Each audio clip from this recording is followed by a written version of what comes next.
the greatest financial superpower that anybody can have is the ability to be happy and live within your means. I just read this article, this insane article from the New York Magazine. Not the New Yorker, not to be confused with the New Yorker, the New York Magazine. In fact, it was so insane, I literally paid so that I could read this article because it just got to me. It was this article interviewing people who had parents that paid for their lives. They gave them an allowance. 14 people with wealthy parents, their secrets. And the article was crazy. It was wild because, we all know these people. You can just look at them and go, you're living outside your means and you don't know where it comes from.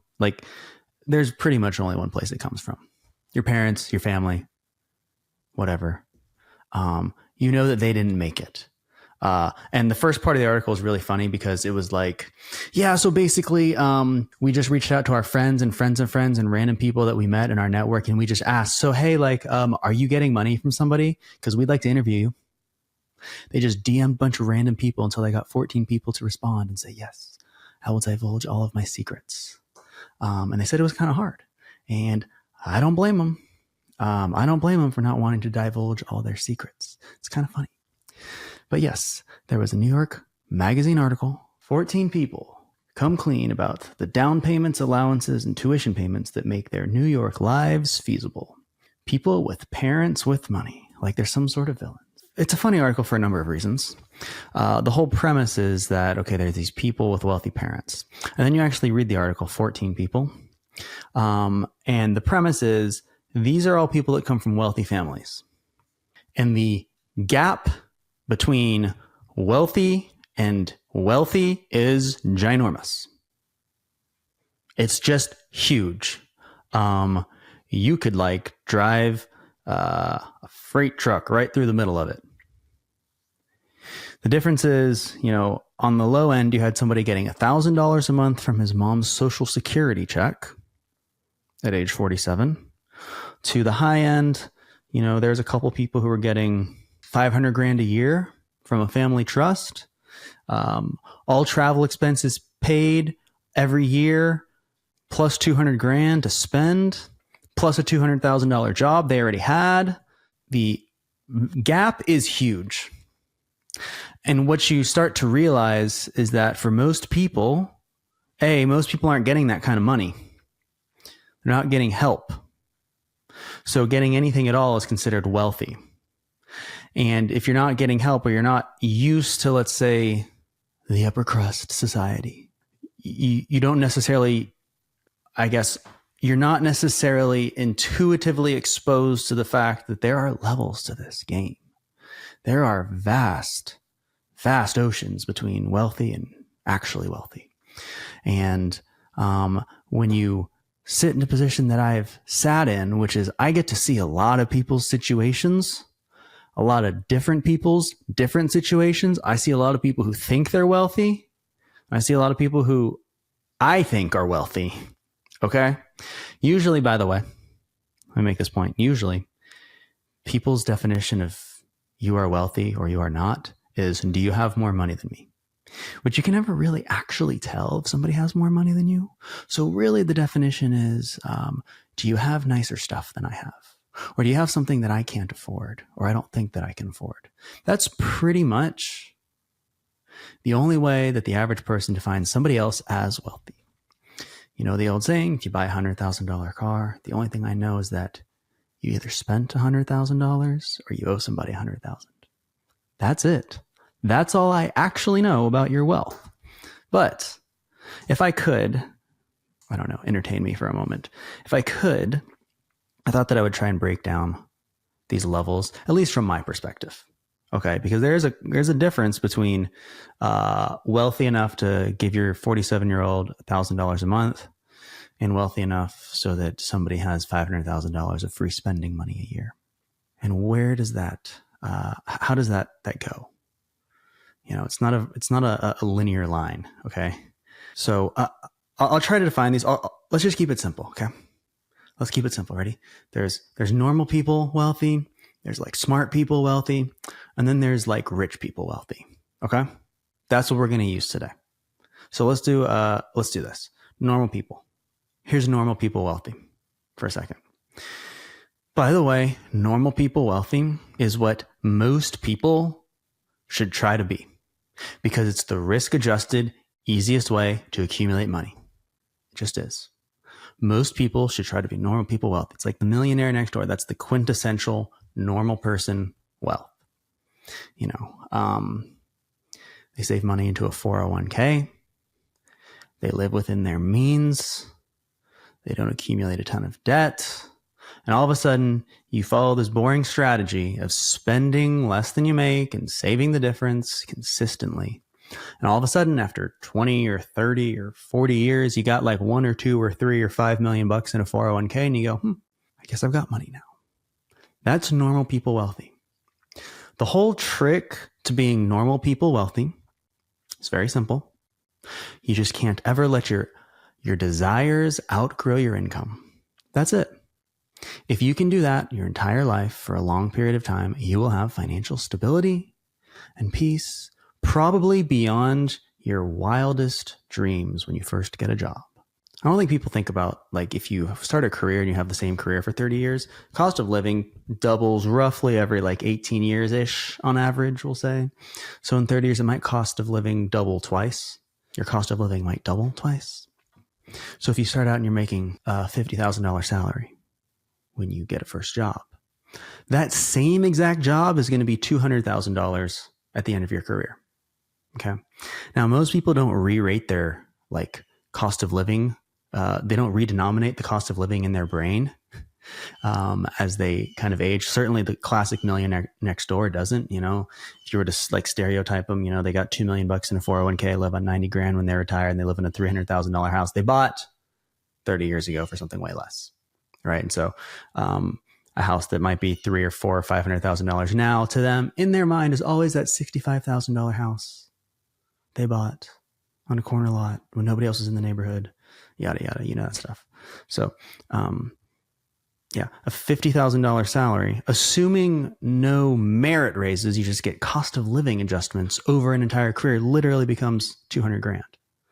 But the thing is, if you're able to live in one house and you buy that house with a debt, like most people do, you get a mortgage and you lock in that debt for a long period of time, all of a sudden inflation becomes your friend. You can pay it off much faster, or at least it's much more manageable, we'll say. You know, your first mortgage payment is a much bigger hit against your pay stub than the last mortgage payment that you make when you finally pay it off. Okay. So that's what most people, realistically, most people with money, that's what they are. They're this normal person, save money into a 401k. They might save up for a trip every once and again. They might, you know, buy a car with a loan. They might buy a nice car. You know, if you make a lot of money, you can buy a nice car. But that's normal people wealthy. The thing about this is that for this category of wealth, which again, I'm already defaulting to, if you're in this discussion, you are wealthy, you are saving money, you have assets. This is not, you can't pay your bills. Like, this is, you are wealthy. In this category of wealth, the thing is that every single thing you do has to fit inside of your month to month budget. That's what it is. So if you're going to go take on, go buy a new car or make an improvement to your home or do something, you have to be able to fit that loan payment into your month to month budget. Otherwise, you're not going to be able to do it. Classically, normal people wealth is not going to be cutting checks for $50,000 or $100,000 in a discretionary fashion. They might have an extra $200 or $300 or $500 a month they can scrounge up. They might have to cut something, but typically this person is not going to be writing 5 and 6 figure checks. Okay. As long as they can fit it inside their monthly budget, which, by the way, they can be making a lot of money. You can be making a lot of money at this level. You know, after all your withholdings and deductions, you might be making $10,000, $20,000, $30,000, $40,000, $50,000 a month. If you have 2 people working, sure. But where this level stops is if you're only ever living inside of a month-to-month budget, you're buying everything on debt. This is where people start to kind of cap out. Because if you're only saving into a 401k, you're going to have to work until you're basically 60 anyway. You're not going to retire before you can touch that thing, right?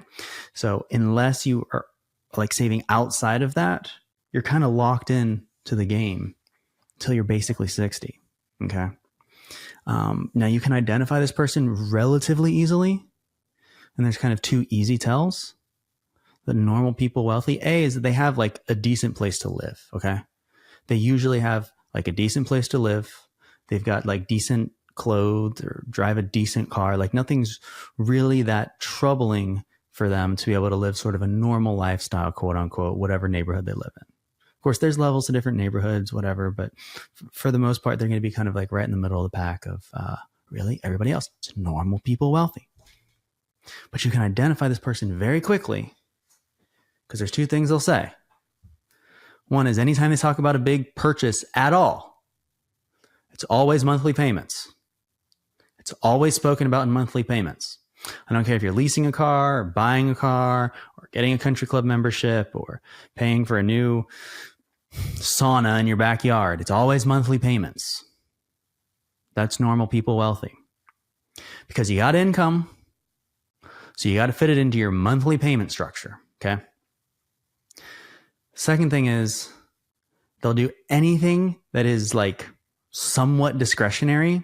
And again, it could be like going to a nice dinner or buying, a plane ticket for a wedding that they didn't necessarily plan for, or you name it. Anything that's somewhat discretionary. And they'll say, that's expensive. It could be a $5 candy bar. It could be a $500 suit, whatever. But if they didn't plan for it in their monthly budget, it's automatically expensive because they didn't account for it. It doesn't even matter how expensive it is, actually. If it wasn't accounted for, it's expensive. They might have $1 million in a 401k, but that's not going to pay off your credit card debt. That is, again, that's where many people sit. Probably most people who have, let's say, a 6-figure net worth, quite honestly. Their biggest asset, depends on how long you live in your house. So sometimes it's your home equity. But that doesn't do you any good, right? You can't just spend your home equity. You can't. Yeah, you can get a HELOC, you got to pay it back. Monthly payments. Or they got it in their 401k. Can't just spend your 401k either. Not at least until you're 59 and a half. So, again, that's most people's version of wealth. They got a big 401k, some home equity. Again, this is not a sad story, by the way. You retire with a 7-figure 401k because you've been working a long time. You got a bunch of cash flow coming in. As long as your desires don't outgrow your income, this is a great place to be. And by the way, this is where most people should try to be. It's just true. Risk adjusted, this is the best way to become a millionaire. Dump a bunch of money, every paycheck, into a 401k and forget about it. It's completely opposite to like everything we learn, which is try harder, do better. Try harder, do better. Nope, just dump it in the 401k, be average, and you are way ahead of the pack. Way ahead of the pack. The people who do really well in this, by the way, they have the greatest financial superpower that you can possibly have. The greatest financial superpower that anybody can have is the ability to be happy and live within your means. That's all. If you can figure that out, you'll be financially successful, honestly, no matter what. There's that old book, The Millionaire Next Door. I think like on the first page, the first like story in the book is, they get a bunch of people together in a room. They put them in, penthouse in New York, get all this fancy stuff together, and they start interviewing them. And they're all like, the gist is, what the hell is this fancy stuff? And these are guys who had saved up, 1 and 5 and 10 million bucks. What's this fancy stuff? I just want a Bud Light. Or they try to interview them and say, what's your favorite type of car? And it was like the most basic stuff. What's the dad joke? Favorite car is a paid off one. Well, it's true because that's how most people accumulate most of their money. And there's nothing wrong with that. For the most part, you can basically ignore everything that everybody on financial Twitter says, because that ain't most people. Next thing, smart people. Ooh. Okay. The classic like smart person, by the way, is the average person that you meet on Twitter, or the average person that you meet at a dinner party who's always got an idea. They're shilling the next stock, the next business idea, the next, greatest invention. They're going to reinvent themselves, whatever. You can like tell if you grew up in this, by the way. A lot of salespeople are like this too. But the quote unquote entrepreneurs, you can tell you grew up in this sort of realm. If you grew up in this sort of family, if you had very different Christmas experiences from year to year. Like one year you kind of just had it. And so it was like a really nice Christmas and you got that really cool thing. And then you got that other thing that you didn't actually think you were going to get, but you got it anyway. And you got to take a vacation or whatever. And then the next year, like you like basically got nothing. Everybody has their own version of nothing, but maybe you actually literally got nothing. And that's because you either had it that year or you didn't. These are people who try to exploit the thing that works the best for normal people getting wealthy. Normal people getting wealthy, the reason they do it is because they have time. And they use time to their advantage. Smart people try and exploit time. And it is very rare, it's virtually impossible, it's actually not even predictable at all, that you can invest yourself into being wealthy. You can't, okay? Warren Buffett made the vast majority of his wealth after age 60. Why? Because he had more time. The reason he got as wealthy as he did is because he lived like way longer than the average person lives. That's why he made all his money. He was also happened to be an exceptionally good investor, but he compounded two things at once, and most people can't actually do that. So try to stick with the simple stuff. Time. Smart people classically exploiting time. Trying to find the so-called get rich quick thing. Now they're going to rebrand it in a bunch of different ways and they're always going to make it sound like it's a good deal. And the reality is some people are actually going to do it. GameStop. Some people actually are going to do it and they're going to make a ton of money. And the reason not everybody can do that is because you basically can't. It's virtually unpredictable. And by the time that somebody gets rich at something, pretty much the window's already closed. It pretty much always happens. The most dangerous people in the world are the people who get it right on the first bet. And then it gives them this illusion of control over the rest of their life. Like they can control what the people around them are going to be, what their life is going to be like, where their kids can go to school, who their kids can be friends with or not. They think that because they predicted this one thing correctly, whether it's a stock or a business opportunity or you name it, that their word is gospel now. The classic example of this, by the way, would be that guy from The Big Short. Okay. Michael Burry, Scion Asset Management. He was the guy who said, nope, these mortgage bonds are shit. Shorted everything, made a ton of money. Nobody knew who he was before that. He's just some random asset manager. No one knew who he was. But then he got it right once, made a ton of money. And guess what happens? Every single time he says something on Twitter, everybody takes wind of it. I can't tell you how many times, literally, it's like noted. How many times has he said, the market's going to crash? And he does this and he does that. And people listen to him. Why? Because he got it right the first time once. And the reality is it wasn't even the first time. It's just the first time that everybody noticed. Okay. So he got it right once. And now everybody thinks that he's going to be able to do it again, which he can't predictably. And it gives you this illusion of control over the rest of your life. It's just not sustainable. You actually can go look up his firm today. I literally just did. Okay. You can pull up Form 13F. You got to file it quarterly with the SEC. You know how much money this guy manages now, Michael Burry, at his firm? $77 million. I'm not going to say that's a lot or a little. 77 million ain't a billion though. 77 million is what his firm manages today. 77 million. That's not very much money. Okay. Illusion of control. So whenever like you go to a dinner party or go to a thing and somebody's like, the second thing you hear about them is like, oh, this stock or this deal that I'm doing, or like, you should get in on it. Red flag always. Because most people should be going for normal people wealth. They should be. It's the most predictable way to make money. And the people who get in trouble are the people who go for the normal people wealth and then get confused with the smart people wealth, the proverbial smart people wealth, because they want to seem more sophisticated. And then they lose it all. I've seen that happen, right? You dump out your 401k.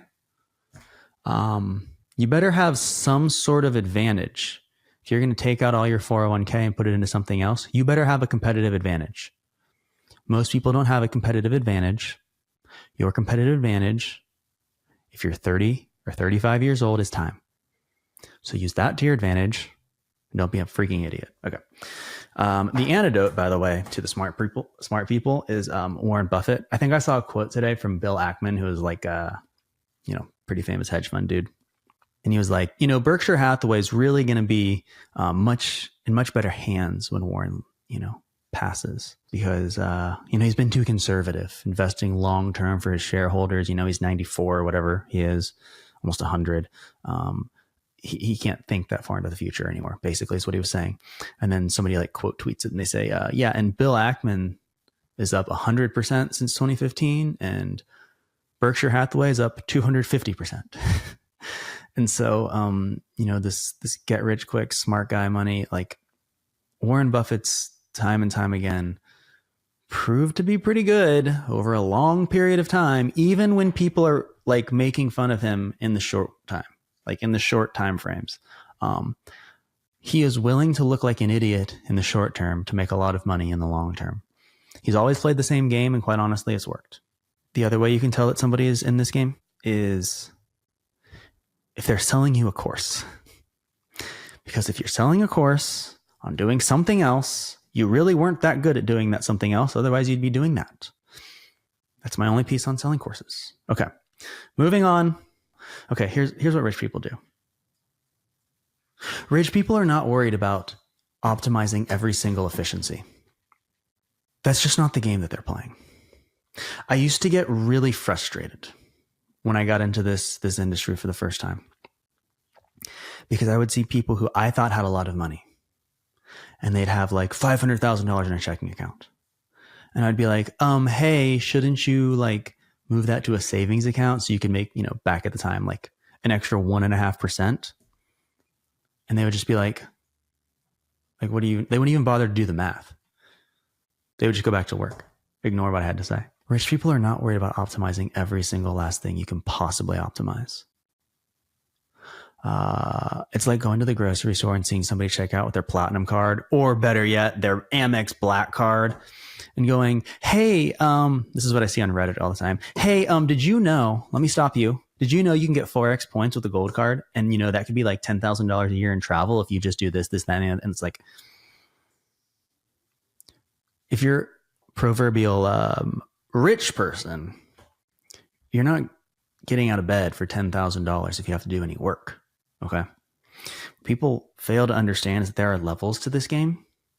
And, the normal wealthy person, the reason they'll get stopped up and not get to sometimes the next level of wealth is they'll constantly be comparing themselves or berating other people's spending decisions. Again, saying, oh, that's expensive. Or why would you buy a $3,000 sweater when you could just get one for anything less? You can't even imagine sometimes the amount of money that some people have. It's like the difference between, somebody who's getting $1,000 a month in this article from their mother, from her Social Security check. And by the way, that's wealthy. They had excess to give away. By some definition, that is wealthy. Versus somebody who's making $500,000 a year off of this trust fund that somebody set up in the 90s. There are levels to this stuff. And when you think that everybody's playing the same game as you, that's when you get messed up and you're just wrong.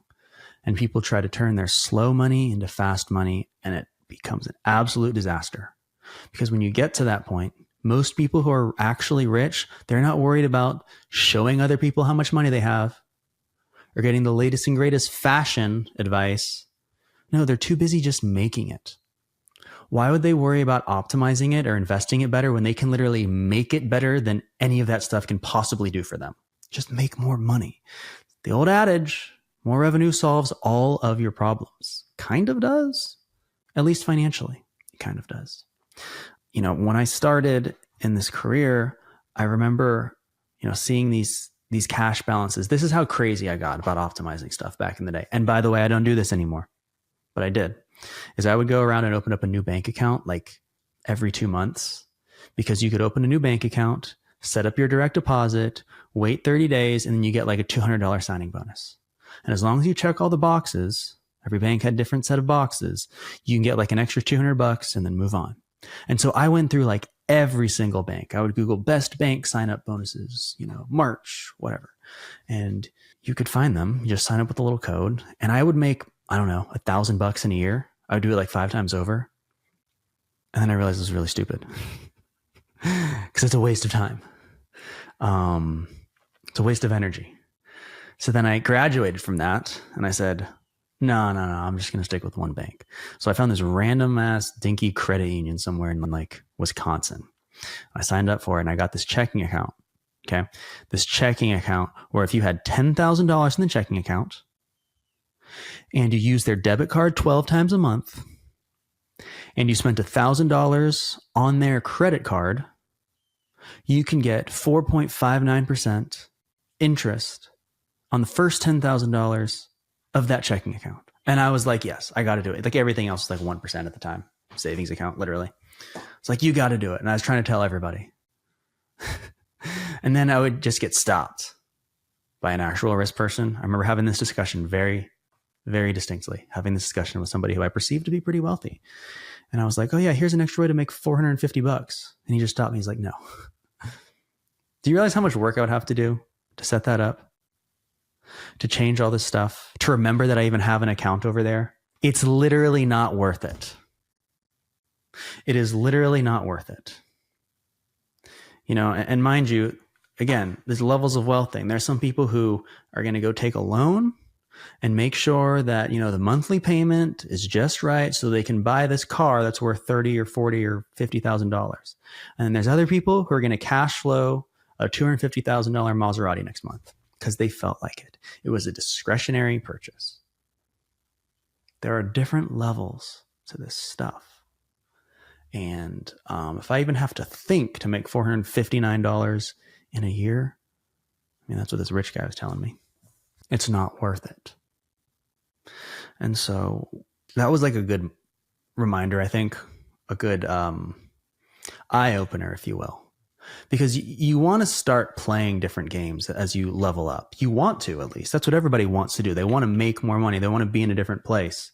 I get that. So the greatest thing you can do, in my opinion, if you actually want to do that, even if you're starting out and you just have a regular old W-2 job and a paycheck, is you have to be able to accumulate liquidity. What is liquidity? Access to money when you need it. Now, again, normal people, the average way to do that is to go and get a loan. If I need a big purchase, I get a car loan, I get a mortgage.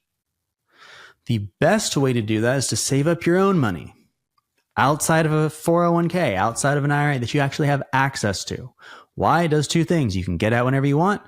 You can borrow against it whenever you want. Why do rich people never pay taxes? Well, Elon Musk doesn't have to sell his Tesla shares. He just borrows against them indefinitely. And when you have so much money, you can kind of just borrow indefinitely and never have to pay it back. Yes, it's a real thing. And borrowing against something is not a taxable event, as rich people well know. So access to liquidity and not optimizing every damn thing, gee whiz. That's how you start to turn your rich brain on. I'm a lot less mad when I see somebody with a black card paying for their grocery bill with that.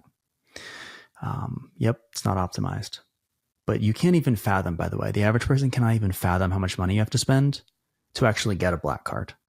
I was talking about this guy who, in this article, is getting a $500,000, a year paycheck, basically. You have to spend more than like double on that every year just to be considered. I don't even know what it takes. Honestly, I've tried. I asked. I know some people who work at Amex. I said, how do you get one? And the only answer I've ever gotten was, I have no idea. Pretty high up people. I have no idea. So they don't even know. So it's only rumors. But 500 grand won't do it. Anyway, Hope you guys are having a good day. And I hope you get everything you want in life. Because that'd be nice, right? Maybe it wouldn't. You got to think about what you want, you know? Do you really want everything you want? Or you just think you want that stuff? I don't know. Okay. I'm going to log off now. And if you have any questions, hit me up. All right. See you guys later.